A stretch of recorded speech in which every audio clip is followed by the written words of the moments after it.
वर्ष तुमचं सुरू झालं, तर काय काय मागाय समजा वरती या ना तुम्ही. खरं म्हणजे वृत्तपत्र चालवणं फार कठीण आहे आणि हे कठीण काम आम्ही 17 वर्षापासून पेरलेलं आहे. हे साधं सोपं काम करण्यामध्ये मला असं वाटतं काहीच अर्थ नाही. जे कठीण काम आहे तेच आपण केलं पाहिजे आणि आपण त्या कामासाठी पात्र आहोत हे दाखवून दिलं पाहिजे. त्यासाठी आपण हा लढा आतापर्यंत लढलेला आहे, गेले 17 वर्षापासून लढतोय. आणि आजच्या कार्यक्रमानिमित्त बोर्डमॅन रोहित मिसाळ सर या ठिकाणी आले, त्यांचे या ठिकाणी मी आभार मानतो. आणि ते भक्कमपणे माझ्या पाठीशी उभे आहेत, तर सध्या माझ्या बाजूला उभे आहेत. तर मी आता फुल चार्ज झालेलो आहे आणि आता अधिक जोमाने मी काम करणार आहे. आज किती जणांना पुरस्कार आहे? आज एकूण 20 जणांना राजश्री शाहू महाराज समाजभूषण पुरस्काराने आपण सन्मानित केलेला आहे. आणि त्या सन्मानाच्या मागची भूमिका आपली अशी आहे की जो समाजासाठी माणूस प्रपंच सोडून, आपलं घरदार सोडून समाजासाठी जगतोय, मरतोय, त्याचा कुठेतरी सन्मान व्हावा आणि या पुरस्कारातून त्यांनी मोटिवेट व्हावं की पेटून त्यांनी काम करावं, अशी एक भूमिका त्या पुरस्काराच्या मध्ये होती. सर, आपण मुंबई आवृत्ती, पुणे आवृत्ती केव्हा सुरू करणार? सध्या तर नियोजन नाहीये, पण लवकरच भराडीचे हिस्से घेण्याचा विचार आहे.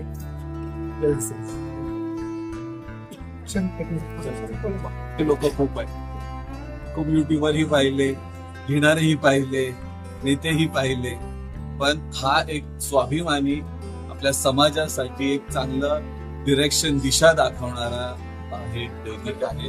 आणि त्याच्या वर्धापन दिना दिवशी मला एक ऑपॉर्च्युनिटी भेटली तुमच्या सगळ्यांशी संवाद साधण्याची, याच्याबद्दल खूप आभार. सर, तुम्ही आता तुमच्या भाषणामध्ये करण्याच्या संदर्भात कसं बघता तुम्ही तिथे?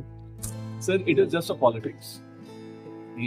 मातंग समाजाला आजपर्यंत एवढं कळालं पाहिजे की कोणाच्याही आरक्षणावर ज्यावेळी गदा येते, माझा समाज त्यांच्यासाठी लढायला खाली उतरतो. आज तिथे कोणतरी त्यांचा एक नेता, थुत्रटच नेता मी म्हणतो, जो सावरकरांचं नाव घेतो, टिळकाचं नाव घेतो, म्हणजे त्याला शाहू महाराज तो, म्हणजे त्याला इतिहास माहित नसावा, त्याला बाबासाहेबांचा इतिहास माहित नाहीये, त्याला महात्मा फुलेंचा इतिहास माहित नाहीये. म्हणजे जो माणूस म्हणजे ज्या सावरकरांचं नाव घेत आहे, ह्यांनी गोवळकरांचं नाव घेतलं. गोवळकरांना जर त्यांनी त्यांचं बंच ऑफ थॉट्स वाचलं किंवा त्यांचं एक भाषण आहे की रेकॉर्डेड भाषण, ज्याच्यामध्ये ते लंबोदरी ब्राह्मणांना सांगतायत की खालच्या जातीच्या स्त्रियांबरोबर संबंध ठेवा म्हणजे ते शुद्ध होतील. असल्या घाणेरड्या लोकांना तुम्ही महाराष्ट्रातल्या म्हणजे मातीतलं मानता, हे आमचं दुर्दैव आहे आणि आम्ही त्याच्याविषयी काही आक्षेप घेऊ शकत नाही.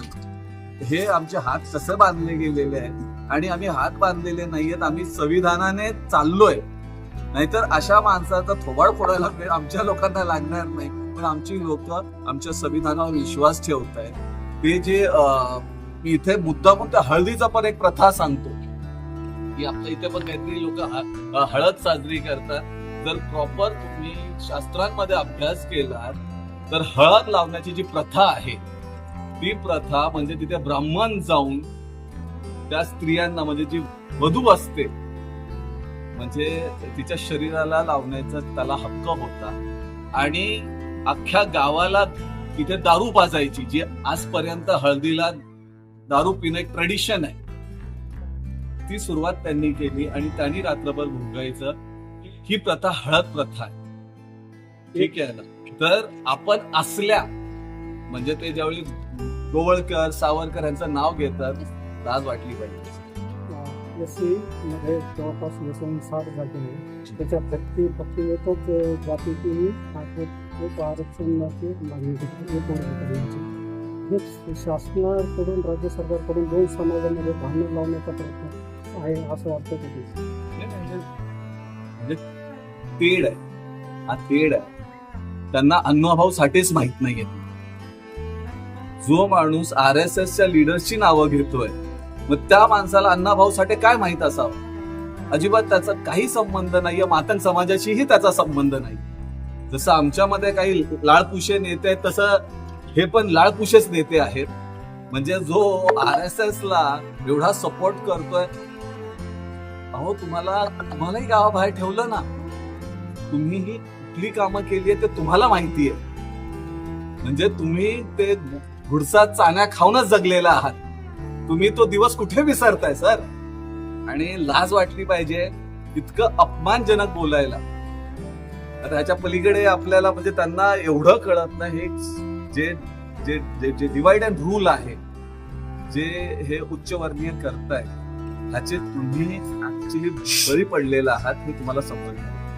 आता प्रॉपर बौद्ध समाजाने काय करायला पाहिजे? बौद्ध समाजाने म्हणजे काय झालं माहिती आहे का, माझा डॉक्टर सांगतो की ऑइली खाऊ नको, तिखट खाऊ नको, तेलकट खाऊ नको, मी सगळं खातो आणि नंतर बोलतो हा माझा डॉक्टर. तसं जे जे बाबासाहेबांनी करायला सांगितलं त्याच्या उलट अर्थी आम्ही करतो आणि सांगतो आम्ही जय भीमवाले आहोत.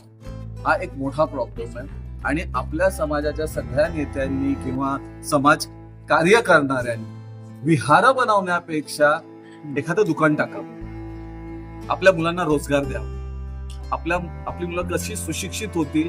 बाबासाहेबांनी जाता जाता आपल्याला बौद्ध धम्म दिला आणि या बौद्ध धम्माचा म्हणजे मी तुमच्या याच्यावर चॅनलवरच बोलतो की ज्यावेळी बाबासाहेबांनी 22 प्रतिज्ञा लिहिल्या होत्या त्या आम्ही लिहिल्या होत्या की आम्ही ब्रह्मा विष्णू महेशला मानणार नाही वगैरे वगैरे. आणि त्यावेळी 1.5 महिन्यानंतर इलेक्शन होतं. तिथे माझे आजोबा पण होते, तिथे माई साहेब होत्या आणि सगळ्या नेत्यांनी सांगितलं की आता 1.5 महिन्यामध्ये इलेक्शन्स आहेत आणि आपण बुद्धिस्ट होणार, मग आपल्या बरोबर कुठलाही दुसरा समाज येणार नाही. तर बाबासाहेबांनी ते आम्ही केलेलं ते प्रतिज्ञापत्र परत घेतलं, त्याच्यात खडाखोड केली आणि ते आम्हीच मी केलं. मी आणि माझी बायको आम्ही बौद्ध धम्मात जातोय, तुम्ही झक मारा, हे शब्द बाबासाहेबांचे होते. आणि आपल्या समाजाची रिस्पॉन्सिबिलिटी आहे की बाबासाहेबांनी बौद्ध धम्म घेतला, बाकी कोणीही घेतलेला नाही. तर आपण ह्या बौद्ध धम्मानीच, if you understand economics also, जगातले सगळे प्रगतशील देश बुद्धिस्ट आहेत. जर आपल्या नेत्यांनी इथे दिल्लीमध्ये मारामारी न करता जर इंटरनॅशनल बुद्धिझमला हाक मारली, एका प्लॅटफॉर्मवर आली जिथे म्हणजे अंबानी किंवा नरेंद्र मोदी बाहेर जाऊन सांगतो की मी बुद्धाच्या देशातून आलो, म्हणजे तुम्हाला एवढं कळायला पाहिजे की बुद्धाचं इकॉनॉमिक्स त्यांना कळालंय, तुम्हाला कळालेलं नाही. इथे जय भीम बोलणारे लाजणारी लोक आहेत. मी छातीवर खरंच शो ऑफ म्हणून लावत नाही. मला अनोळखी माणूस पण जो माझा आहे तो येऊन समोरून मला जय भीम बोलतो आणि तो अभिमानाचा आणि आनंदाचा माझ्यासाठी क्षण असतो. तर आपल्या मुलांनी इकॉनॉमिक्स कडे लक्ष द्यावं. आणि हे नेते म्हणजे कोण 10-15 जण त्याच्या पाठी आले की लगेच ते नवीन दुकान मांडतात, आपला पक्ष काढतात, त्यांचं डिपॉझिट जप्त होतं. तर अशा लोकांच्या पाठी न पडता त्यांनी इकॉनॉमिक्सवर काम करावं. आणि ह्या पिढीने जर इकॉनॉमिक्सवर काम केलं तर येणारी पिढी नक्की शासनकर्ती बनेल. आणि आता आपल्याला वोट घ्यायचंय की नाही मला माहित नाही, पण आपल्याला आता ईव्हीएमच घ्यावं लागेल असं मला वाटतंय. म्हणून त्याच्यासाठी पैसा लागतो.